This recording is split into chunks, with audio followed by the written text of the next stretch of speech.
Good morning, Newcastle United fans. Oh, God, already the chills coming through. Nothing's happened. Nothing's happened yet. But Nothing at has all it? has happened. Has it though, Emil? Has it though? We don't know. We are Emil, live on the True Faith YouTube channel. Adam, what do you want to say? how much sleep did you get last night? You know what? I was all right. I think I got to weigh about 2:45 a.m., which is normally standard for me, but I was kind of just sat in bed just going, this is great, isn't it? This is actually happening. They told us it wasn't going to happen, and it's happening again. So, very, very exciting time for anyone involved in Newcastle United. Welcome along. If you've just joined the True Faith YouTube channel, hit that subscribe button because it's going to be a very crazy time for anyone who likes black and white. Myself and Adam, regulars on the channel, and yeah, we're just here to basically try and process a little bit of what is happening. Any questions you have, please feel free to comment. We will see them. We'll put them up. Morning to Toby, morning to everybody else. This has to be the earliest I think we've ever been up to do one of these, Adam. Oh, without a shadow of a doubt. But I mean, I've got two kids, so I've been up hours. Yeah. Rob Lee's watching, of course. There he is. Nice to see you. Lee is good. Lee is good.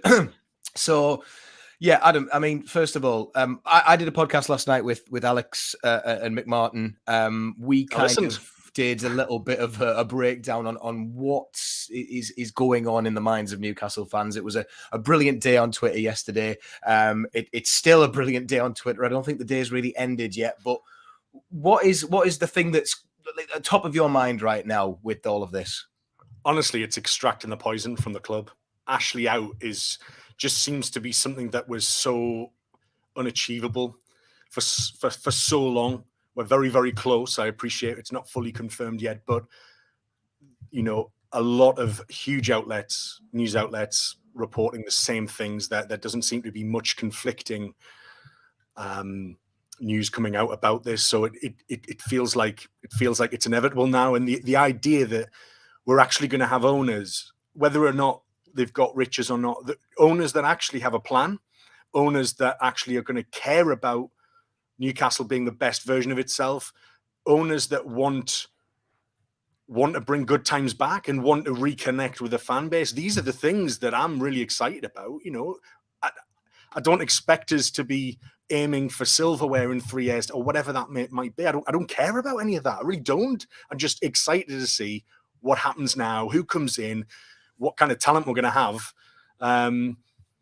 It is the start of the rest of our lives. It's a huge day. I tweeted before gift from Independence Day, and it feels like it is. It's an Independence Day from Mike Ashley after 14 years of mostly drab and frustrating and disappointing and just shite times for the club. Like, we've gone through a lot. Like, 14 years is comfortably about 40% of my, I haven't done the maths on this. It's about 40% of my lifetime. And I think, you know, there's so many young fans out there who know nothing else beyond the Ashley era. And it'll be good, hopefully, that we could at least get some good, exciting times, optimistic times back for a lot of people who've never experienced that supporting Newcastle United. Yeah, but what's going to happen to Matty Longstaff, Adam? That's my main concern. Come on, I mean, he's a real talent. He's up in Aberdeen. We need to get him back. No, I'm kidding, of course. Look, you know what it is, though? Jokes aside with that one, I think that's my biggest thing. Everyone keeps saying it. Youth Academy, training facilities. Yeah, that's it now. We've got to try producing this. And I alluded to it on the podcast last night. We keep going on about how we want to be a Leicester.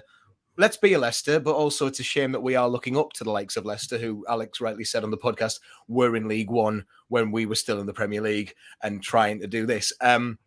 So, you know, I want to see people come through our ranks who are decent, and I want to see like Joe Willock be provided with a team that is going to build around his growing talents, and you know, then what we really want is you know, England players. We want those players that we see on the international stage. Newcastle United's, I don't know, Jack Grealish, as it was going to be when we were there. Probably not going to happen, but we want to see these youth players come through. I honestly, I'm not bothered about the riches, as you say, Adam. I'm not bothered about the fact that we could be signing Mbappe. It's not about that instant success for me. It's about that slow build, and I think that really, for all of that time that we've waited, we want to almost take a long time to really get this in our systems and like really enjoy it rather than have it all a flash in the pan. So yeah, I mean, it's interesting what Toby said there, Adam. You've mentioned about younger fans. I'm 28, so I've kind of got the end of the Robson era in my memory. Nothing of the 90s, nothing of, I certainly wasn't alive for the FA Cup wins, that's for sure. I don't know about you, Adam. You were around at some of the points for one of them, weren't you, in the 50s? Well, my first match was before we were in the Premier League at home to Cambridge United. Lovely. So I feel like I've come. I know other people have suffered in the 80s as well. I didn't get to go through that, but yeah, my first goal I scored live at St James's Park was a Peter Beardsley goal. Like, I remember those incredibly fondly. Growing up with that, it was incredible to be part of that, and the idea that we can be just a competitive football team again. I don't want to set targets. We're saying we don't mind about the riches. Like, it's awesome, isn't it? It will be class. We finally, but it's such an extreme. We've gone from, not even being able to afford Axel Tuanzebe on loan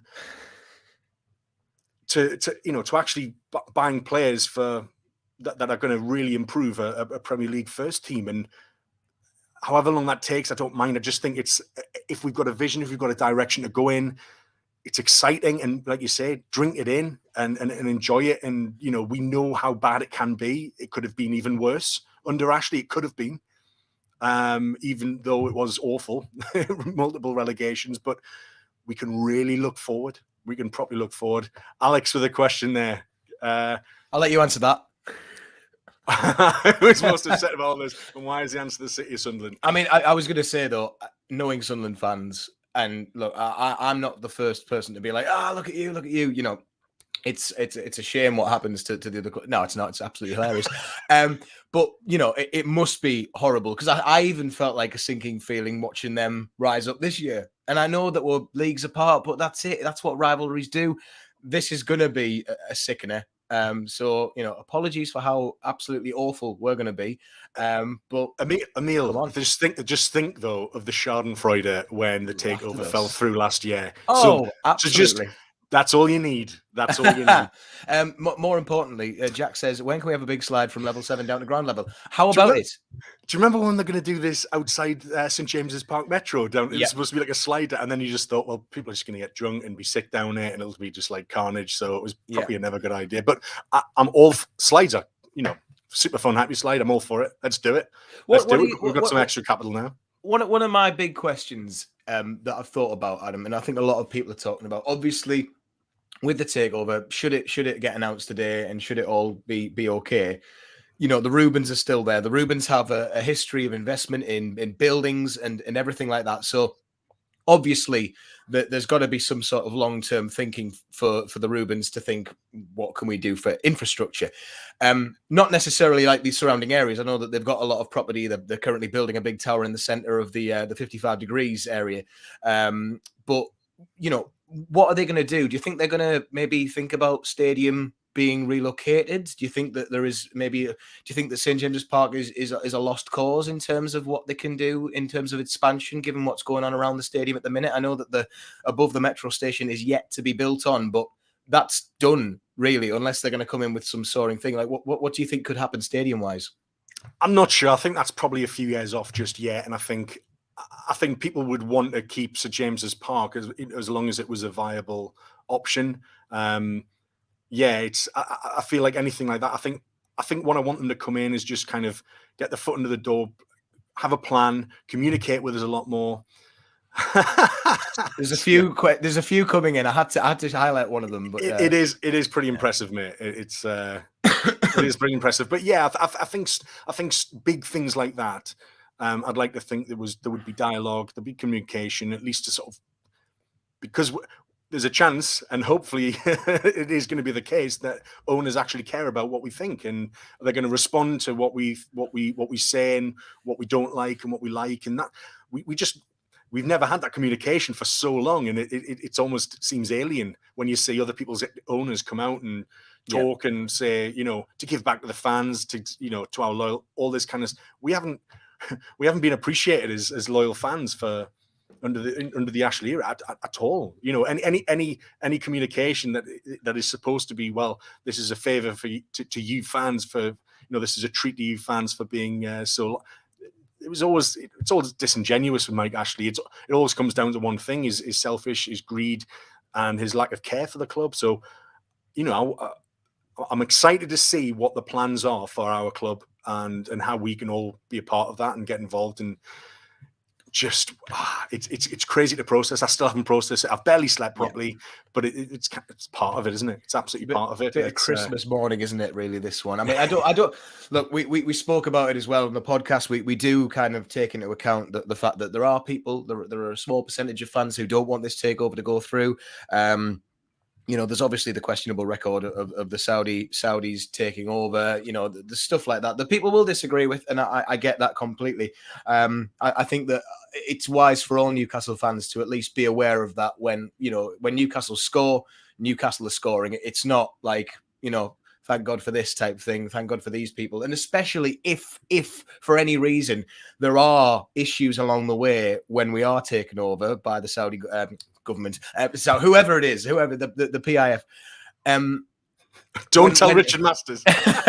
Well, when it does happen, what I mean is that if there are things that come out, because it's going to happen. Man City get it all the time. You know, I know fans from there who said that their name gets slung through the mud, and rightly so on some of it, but it's not the fans' fault. However, you know, if we are at least aware of that, and if we can at least have a bit of a moral compass on that, I think it's important for us to at least try and be like that, because I think the biggest thing for fans is if someone slags you off, your instant thing is to go on the defense. But if they're slagging you off for being shithouses on the football pitch, then fantastic. However, you know, if they're saying to you, well, what do you think of this? You must advocate human rights if you celebrated that goal. The awful human rights violations in Saudi Arabia, if you celebrated that goal. Yeah, football doesn't work like that. It's always in the moment. You know, when it comes to match day, it's all about the 11 guys on the pitch trying to win a game for Newcastle United. But yeah, on that point, it's a conflicting time for many. Some people will probably walk away from the club after this. Some people won't, and that's okay. But any response is okay. I don't think there's any right or wrong here. It's such a complex issue. It's sort of one that, you know, that a Newcastle United fan base has been dragged into a geopolitics war. It seems like it's really heavy. It's beyond what this club is. That's leave that to politicians, man. And yes, we can still form our own opinions about the ethics and morality, and that's important. And it's, like you say, it's important to let's all educate ourselves. Let's understand why people are saying what they're saying about us, even if they've misdirected at the fans. Continuing to support the club that we've supported, like, you know, I've supported this club like 3 decades. I'm not going to suddenly stop now. Just because the ownership's changed. I didn't suddenly stop supporting Newcastle because of Mike Ashley, and he didn't care about the club. So yes, you're right. Educate, be aware of what the conversations are and what those debates and what that means. But at the end of the day, let's not. We don't have to take responsibility. We can be happy that Mike Ashley is leaving. We can be happy that our club might get to be competitive again. We aren't demanding trophies or European qualification or Kylian Mbappe, really, you know, despite some people on Twitter maybe taking that sincerely. I think this is more about us claiming our club back and, seeing what the future holds and actually being positive and excited. When was the last time you felt so optimistic and hopeful about this football club? It's been so drab, and I think about 10 years ago, I would say. It's 10 years ago. No, I mean that is a push. That is a real push about it, because before then it was another 10 years, I would say. So things just happen in the year when there's a 1 at the end, I would say. It seems to be 2001. We were pushing for Champions League. 2011, we were on the run of that wonderful Pardew era, the 1 year. And then here we are in 2021. It's about to happen. And, you know, there's going to be some changes. Not that we're going to get too ahead of ourselves, but I think that this is a good question here about who's going to replace Bruce. Beatbox and Spider-Man aside, he might be involved. Maybe he's the secret buyer. But what do you think is going to happen, Adam? Do you think it's going to be an instant change? Do you think, because we've heard so many mixed stories, we just don't know how today is going to go for starters.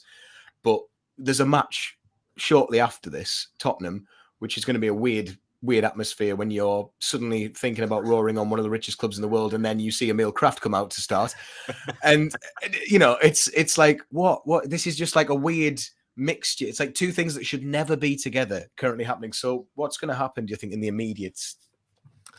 I think we have to be prepared that, like, despite if the takeover goes through, we're not going to be an invincible football. We're going to lose football. We're going to lose football games. There's going to be a long transition. It's not. This isn't going to just be an overnight fix. That's impossible. However, I think getting rid of Steve Bruce would be a really good way forward. I think there's been enough evidence to suggest that PIF probably don't rate him. They have money to bring in. We can now, hopefully we're now in a position where we can offer more money. You're looking at Howe and Wilder and great options, but maybe PIF are thinking bigger. Maybe they want more of a marquee manager in there. I don't know. It's such a game changer. Like before, yes, we're definitely shopping in the Howe, Wilder, and Wilder'd be great. What a character! He's done incredible things. Eddie Howe, I really like how he talks. How he understands the game, his tactical prowess is really impressive. He has a vision, and he knows what he's talking about. He knows what he needs to fix, and it's impressive to hear him talk about tactics and things. But with this is such a game changer. You have absolutely no idea what this now means for who we could attract, and people's now for years we've been saying, but who could Newcastle United attract under Ashley? That's gone. That obstacle has almost completely vanished. So suddenly it's like, well, sky's the limit. Who do we think we can get? We are a Premier League club, which is one of the leagues that most managers feel would probably want to test the skills in, and hopefully we can offer a bit more compensation under new backing and new enthusiasm for success at the club. So again, this is about hopefully the new owners want this club to be as ambitious and as successful as possible, and maybe we go bigger than Howe and Wilder. I mean, when you hear from fans from other clubs saying like we're delusional and we expect this and we expect that, we're just like, yeah, would I take Wilder? Yeah, probably. Like it's the level where we're at in terms of where we expect to be is absolutely nowhere near what outsiders believe. I guess what you need to kind of think about is you look at the Man City model. They had Mark Hughes when they came in. And yet, to be fair, at the time, before he went on to manage a few other clubs and we kind of saw what he was about, they're not going to really settle for anything less than the best eventually. And I mean, Man City's first option, what? Roberto Mancini. Roberto Mancini compared to Eddie Howe, I mean, what are you going to take? You're going to take the man who's just taken Italy to European glory. Well, you are. Well, I am, obviously. But that's what I mean. It's interesting to see because they knew, and I think anyone who's got a football mind is going to go, well, you need the sexy manager, you need the sexy football, you need everything else that's going to come with it. Eddie Howe doesn't scream that. He'd be a great interim choice, but something I mentioned to the rest of the True 15 was I would like to see some longevity. I want to see a manager at Newcastle who's going to do the Pardew 8-year contract, but more so, like not Pardew, but I want to see someone who's going to get at least a good 10 years under their belt and become like a legend.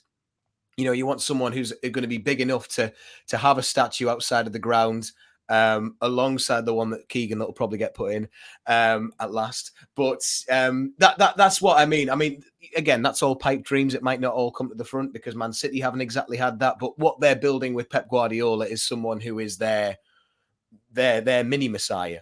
And yeah, okay, he's got all the money in the world, but he's a football genius type thing.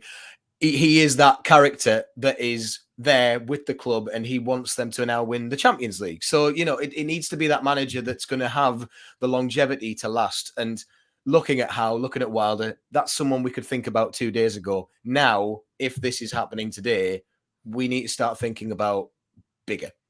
And they'll already be thinking about bigger. I mean, who was the first name? Allegri and namely Conte has been the one that everyone is flying around. Kev saying it there. You'd probably take him, wouldn't you? I'd take. You know what it is? I'd love a mad Italian bastard on the touchline. The last time that happened, I didn't like him one bit because he slid on his knees and he was an absolute prat.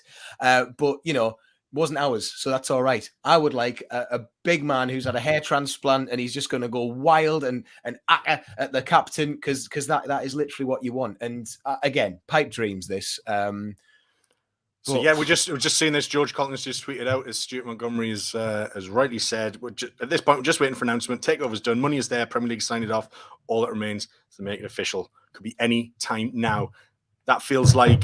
Why are we here? Why are we on here?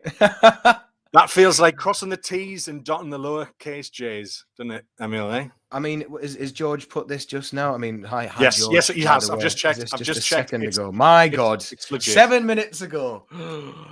Live reaction on the. If you haven't subscribed, please subscribe. I'm getting that. I'm getting that tweet through so many times. It's hard to process because I think everyone, because we've been here before.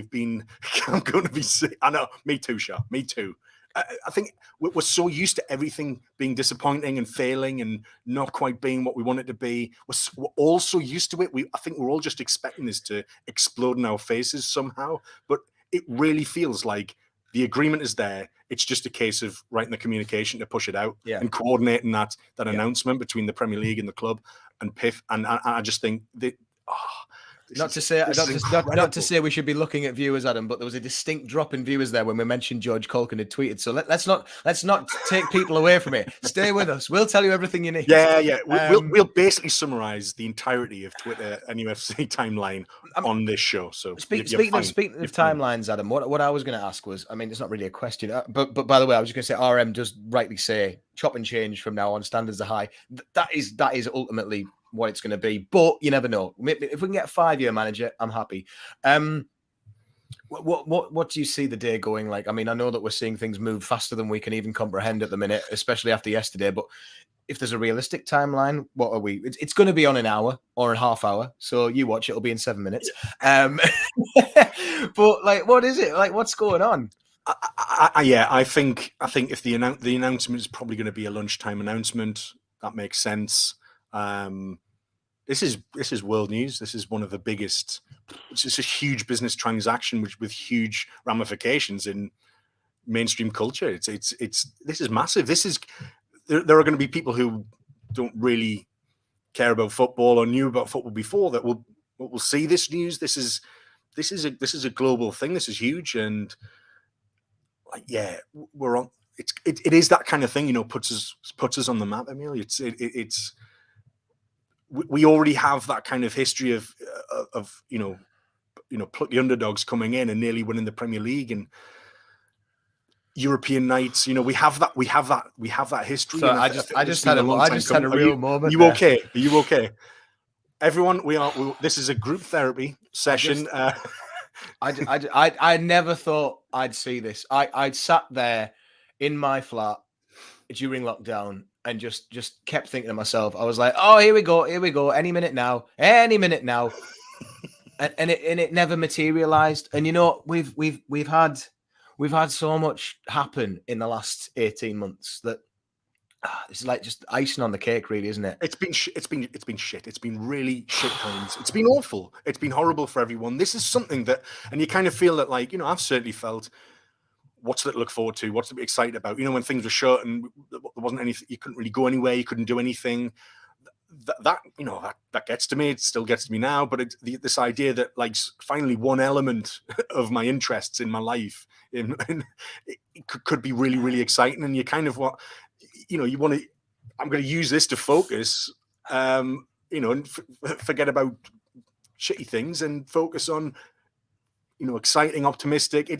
It means a lot. It means a lot to everyone. And I think it's easy for outside fans to maybe look at this and just say they're buzzing because they're the richest club in the world, which seems to be that we are. And but here comes the money, money. I'm not going to go for that high one. There we go. But this is more about, like, feeling connected to the club. To feel that I am a part of it again, because we've been pushed to the sidelines. I just want Shearer on the pitch. I just want Shearer to come on the pitch at half time.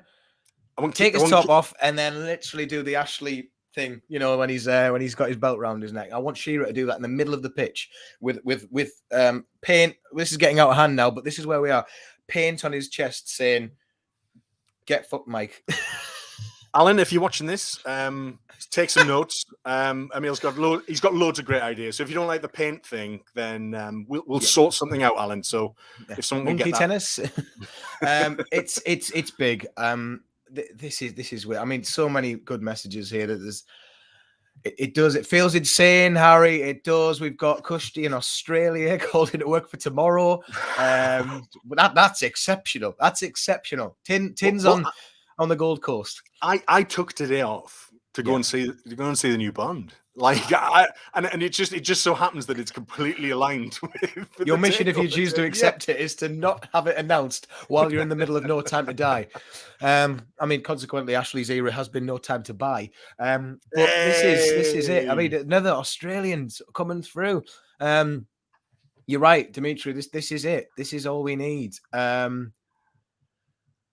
I'm taking it all in. To echo what Alex Hurst was saying yesterday, we deserved this. We've really been to the brink. Like, we've really been dragged emotionally, physically, just through this Ashley tenure. It's been stressful. It's just been awful. It's been having to try and make the best of it all the time, even though you know it's shit. Going to the match knowing that you're going to lose it. We've been through all those things. And yes, that's not going to change overnight. Like I said, this isn't an overnight thing. This is a page one of chapter one of a new book, not a striker or defender. This is a more comprehensive work of writing. But this is the start. It is going to take time. We're going to need patience, but to be honest, I don't think anyone really cares about that at the minute. No. Ashley's gone, and that's what we're celebrating. We're partying because Ashley, the poison, gone, is no more. We don't have to talk about him anymore, and it's so boring. And especially sort of when we're creating stuff like this, and we're creating podcasts and YouTube stuff. It's and if you're down the pub with your mates or texting or whatever it is, it's boring talking about how shit Ashley is and how awful Bruce is and how the team's just going nowhere. There's no identity. It's boring, all of that. Now we get to talk about. Now we all get to argue about which direction we want to go in and what we're going worldwide. What philosophy here, we're going to have. What's going on? Jodie's in Shanghai going on here. I mean, it's so much going on. There's interesting debate going on about Roberto Martinez in the chat. I mean, that's a good one because Graham Jones, of course, worked with him. So if you want a quick fix. Get Roberto. Yeah, I've always seen Roberto as a bit of a chancer, to be honest. Well, aren't we all? I think without world-class Belgian players, he's Andrew Lloyd Webber's in. He's already planning the musical about Newcastle United's takeover there, Andrew Lloyd Webber. I mean, there's some wonderful stuff coming in here, but that's it. I think a lot of people are just keen to see. It's kind of what I said at the start. It's all about making Newcastle United shine again. And I know that's all wishy-washy statement stuff that a lot of other fans would look at. But we see the stadium. We walk in there every day and we pile into those concourses and then we look at those tiny little bloody TVs that we can't even see. There's no pride. There's no pride in the running of the club. And it stinks and it looks dingy and it looks dark and all it needs is just everyone says a lick of paint. It was given a lick of paint. It didn't work.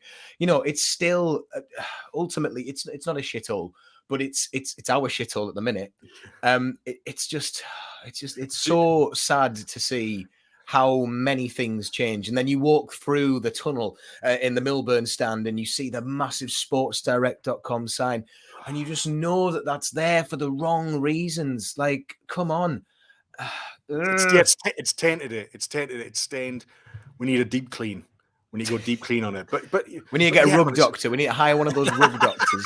Take it across the entire thing. I'll happily hire it out because I don't know anyone who's ever hired a rug doctor. You see them when you walk through Tesco, but there's a rug doctor there at the end of every shop, and you go, "Who is taking them? We're going to buy them. We're going to commandeer every single rug doctor in the northeast. We're going to take it around St James's Park and give it a good old clean. Anyone who's got a Karcher pressure washer, we're gonna do the whole thing, and that's it. And isn't it weird how they just cleaned the roof and now it's going through? It's almost like it had something to do with it. I saw a tweet last night that was kind of like, do you think we'll all get gifted those 400 quid Castoria hoodies? I know they're not 400 quid. 400 quid Castoria hoodies, which I don't know the idea of. We're going to be getting gold jackets and they're going to be delivered by Salt Bay himself. He's going to come out and he's going to chop one up for us bit by bit, and everyone's going to go, "How much have you paid for that?" I said, "We don't care. We don't care because we've got all the money." But I mean, the excitement is just around at the minute, Adam. It's really good. We don't know what's going to happen today. I mean, there are definite whispers, and given George Colkin's tweet there, if you just joined, you know, it's there. The takeover is apparently done. All but an announcement to come. So God knows when that's going to happen. Probably when I'm seeing the film. Yeah, as the Bond theme begins, you'll be looking at your phone. It will start flashing. That'll be it. Flash, and everyone like, takeover's gone through. I'm sorry. I mean, do you think there's a fear that there's going to be any identity lost, Adam? I know that we've spoken about the Newcastle United that we love, the Newcastle United that I love and still will love. Has always been our underdog spirit. I didn't really get a chance to mention it on the podcast properly last night, but I think that there is something endearing about us always being that team that never really got there. And I know that's sad to think about, but you know, we want those moments where Matty Longstaff comes on the pitch and scores a winner. We want those days where we're losing to Everton and the likes of Jose Perez and Salman Rondon bring us back from it. And 5-0 against Manchester United in the 90s. It will be a shame, but at least we've got that, I guess. I think we'll all be happy to leave those almost and nearly years behind. You know, we want to be there. We want to taste the success. Like, we want to win a major trophy that isn't an Intertoto Cup or a championship. You know, it's we want to go to Wembley and win a cup. We want to challenge for honours. And even if we don't win honours for years, I just want to challenge for them. I just want to be in the mix. I want to put out a proper team for the FA Cup, for fuck's, you know, like I want to, let's do this properly, you know, and that's really, really exciting to think about. It's everything that you kind of thought about Newcastle United that's been drilled into us for over a decade, for 14 years, like clean slate. It's going to be different, but I still think the spirit. I'd like to think none of us will forget where we've been. And again, this sounds very arrogant. You know, I'm not insinuating that we're then going to go on to do.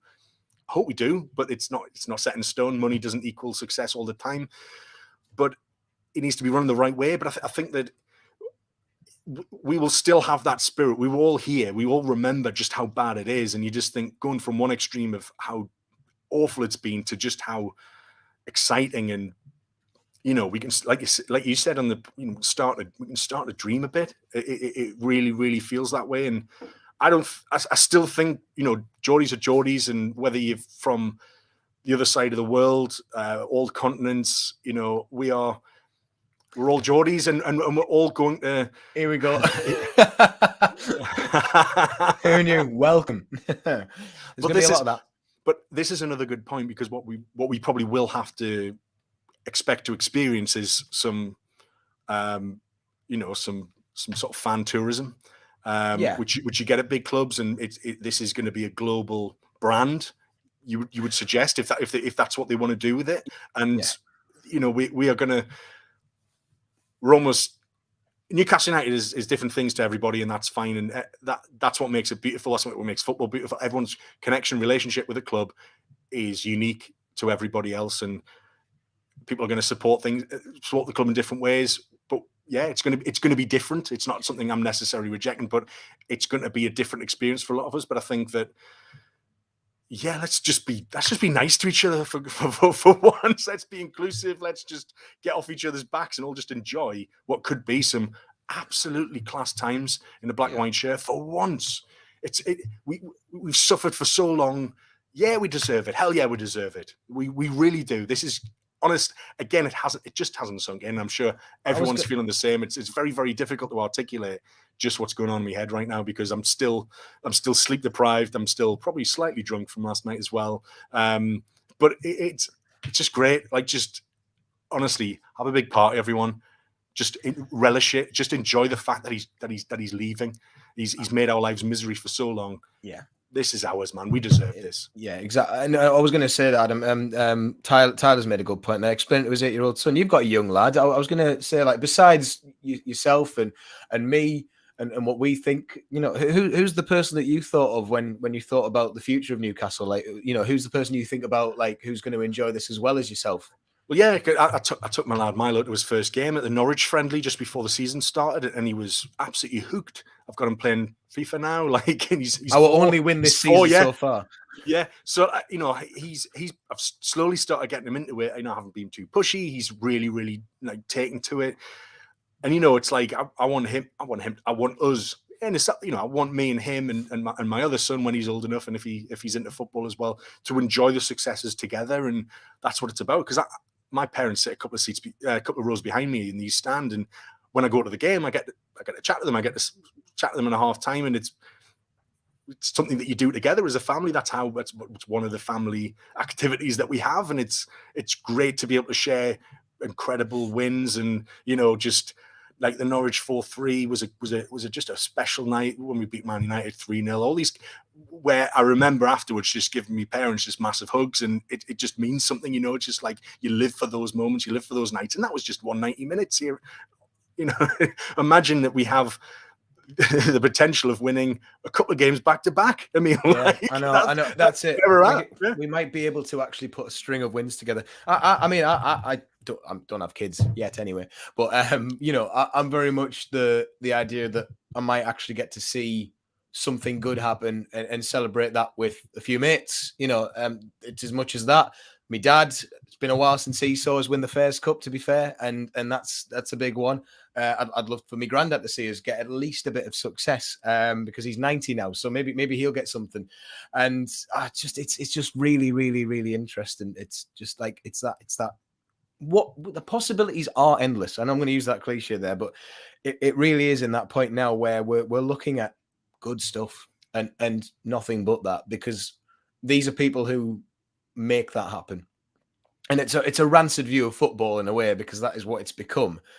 And it's sad in a way that we can't have that idea that football's for everyone. It is in a way, but you know, on this occasion, I think selfish matters just come into it, and it's just weird, isn't it? I can't believe we're actually going to have a board with roles, specific roles to do jobs at the football club, and it's not just like Lee'll sort it, dump it on Lee's desk kind of thing. It's just like we're going to have hopefully proper directors doing proper jobs that ensure that the running of the club is optimum, as the best it can be, and everyone pulling together. And you know, you've seen on Twitter now rumors of names that were already kind of being linked with sporting director roles and things. That's kind of, we're not used to any of this. We don't have a proper. The last proper board we had included the sitting manager, Steve McLaren. It's just like, who votes to sack Steve McLaren? And Steve McLaren's like, nay. It's like, how is that ever going to work? What a ridiculous. So all the things that we now take for granted that in any other business or any other football club even is just absolutely batshit crazy. We might actually be a bit normal, and we might actually, you know, do things in a sensible way that all work together. We've got a skeleton staff at the club, and you know, all levels of administration. Then, you know, you'd like to think that will create jobs will be created, because it will be a bigger operation and more needs to be achieved. So even in the short term, I think it spells good news for, you know, people looking for work. It might create jobs. This is really exciting, beyond anything else that might come in terms of city regeneration in the years to come. But you know, immediately it's about get that connection with the fan base, get a better staff going so we can achieve things, and then really start to plan for transfer windows and a direction, a philosophy, an actual identity. And you know, so many people have been saying, well, be careful what you wish for. We've heard this for years. I tell you what, I think most of us will take our chances. Yeah, I've seen this side, and I'm pretty sure I'm going to roll the dice on this one if I can. I think let's see what they can do. Let's see if they you know, they come true on their promises that they've been making, the consortium, because if what they've been talking about comes to fruition, really exciting times in many different ways. Yeah, just to point out what someone did say there. Keith Downey's now said, that's the North East Sky reporter, just awaiting official joint announcement from all parties on the NUFC takeover, but given previous, I won't believe it until that statement drops and I see it with my own eyes, which is fair enough. You know, it's good to err on the side of caution, I think, on this occasion, because we've been here so many times before. But as we said last night, as we've said many times, everyone is saying this feels different. It feels a little bit different. because there's whispers that people have had this in the pipeline for more than just yesterday, and that is it. I think this is the vital part of this bit, Adam, isn't it? That this came out of nowhere. How many times have we said, if it's going to happen, we won't have a clue? And lo and behold, yesterday was that day. And it was amazing. Just snowballed, didn't it? I mean, we've had it's just been a bit awful on social media the last couple of weeks, and it's just been. It was so just heartening. It was just like, I don't know. It was just a lush down to everyone was buzzing. No one was sniping. Everyone's just enjoying it, throwing out some daft memes. It's brilliant. It's absolutely brilliant to talk about. It's an absolute pleasure to talk to everybody about this. And thank you everyone for sticking with us throughout this show. We've been going 40 minutes, and really appreciate all the comments. And if you're just joining us, or if you've been with us from the start and still haven't, hit the subscribe button below if you can. Yeah, I was going to say, we want to try and, you know what, Adam, while we've been on, we've actually gone over 3K subs. Yeah, we've actually done it. Sorry to anyone who's not bothered about that. We've been sat on 2.5K. We're not a massive YouTube channel. We've got a brilliant setup for True Faith. We've got podcasts for patrons if you want to do that. We've got a brilliant website for loads of articles, all to do with Newcastle United. YouTube is relatively a bit of a newer venture, I guess, for the channel, because sometimes we're that busy that we don't get a chance to do this. But we've actually hit the 3Ks, so big up yourself. And thank you everyone for your continued support. Honestly, this is just great to have you to join us for the ride. This is the beginning. Yeah, this is the beginning. And I think we'll start doing these more often in the morning, Adam. It's necessary. Don't need a job, do I? No. It's weird. I'm literally just looking through, but it's just I'm doing it again. I'm getting back in there, and I'm falling back into that thing of feeling just like, what the hell's going on? This is unreal. When was the last time you did have any hope like this, Adam? I know, but realistically, when was the last time you felt like this is big? Not takeover related. I just mean as the club. I mean, the season that we finished 5th seemed like a real platform to build upon, and it never happened. And that was very Ashley. He finally actually did something right, maybe slightly by accident, but it all came together. But then, even then, after that, we bought Vernon and Anita in the summer, and then it all went. That's the only. And that showed you everything. That showed you we were never going to get that 5th place again. That was the time to buy big players, to spend money, to be, to try and move on to the next level. That didn't happen, and then we've never been back. So I think, honestly, we're talking about the Bobby Robson years.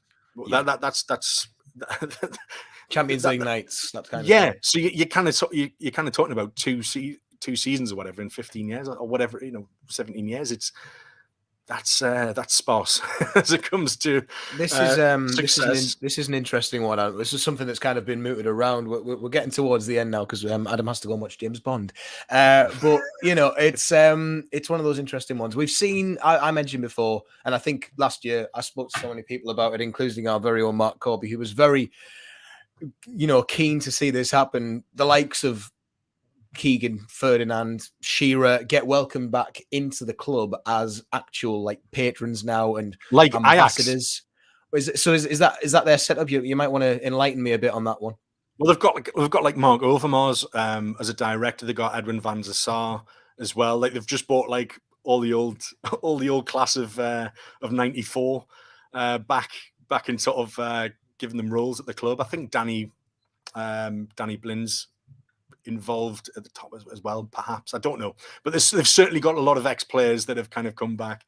But yeah, I mean, there's a lot of romance with bringing former players back to do certain roles, but I think let's be sensible. Let's give people roles that suit them and that they're going to thrive in. Let's not kind of just shoehorn people in for the sake of getting a quick PR win with fans. Let's do it properly. We have the resources now to do this properly. And I'm in no doubt that there is a very, very specific and meticulous plan set out by the consortium, given how long they've had to prepare for this and wanted this and pushed for this.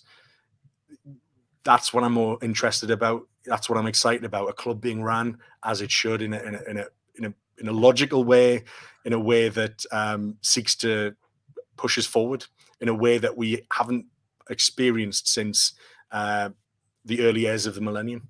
So very exciting. It is. Again, back to that bit where I'm just processing it. It's like we dreamed about this last year, and now we're actually seemingly on the cusp. Is it right to feel a little bit weird about it? Because it is just all a bit. I think it's overwhelming. I don't think none of us can really comprehend what might happen, how quickly things might happen. Success might not come for 10 years. It might never come if wrong decisions are made.